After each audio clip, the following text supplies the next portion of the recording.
বন্ধুরা, আজকে আমি বানাবো ফুলকপি আলু মটরের সবজি, নিরামিষ সবজি।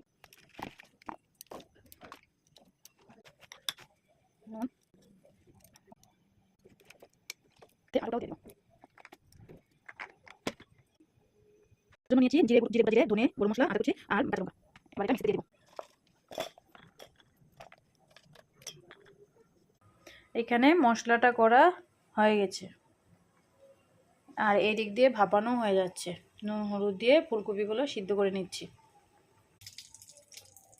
জল ঝরানো হয়েছে, তারপর কড়াইটা বসিয়ে দিলাম, তারপর সরষের তেল দিয়ে দিলাম।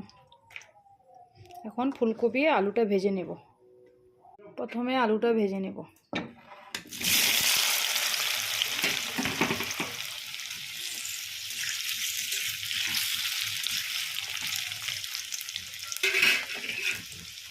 সামান্য হলুদ গুঁড়ো, নুন দিয়ে দিলাম।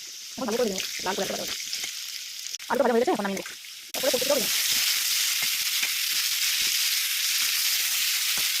ভালো করে ভাজা হয়ে গেছে, এবার কড়াইতে তেল দিয়ে দিচ্ছি, সরষের তেল। তারপর জিরে, তেজপাতা করে দেবো।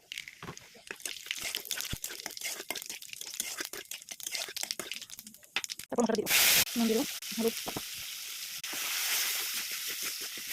তারপর মশলা ভাজা হয়ে গেলে তারপর ভালো করে ভেজে নেবো, কষিয়ে নেবো। যত ভালো কষানো হবে তত টেস্ট হবে। মশলা ভাজা হয়ে গেলে ফুলকপি আলু দিয়ে কষানো হয়ে গেছে, এবার জল দিয়ে দেবো। তরকারিটা হয়ে গেছে, গরম মশলা দিয়ে আর ঘি দিয়ে নামিয়ে নেবো। তো আজকে রান্নাটা তোমাদের কেমন লেগেছে কমেন্টে বলবেন, আর আমার চ্যানেলটা সাবস্ক্রাইব করবেন।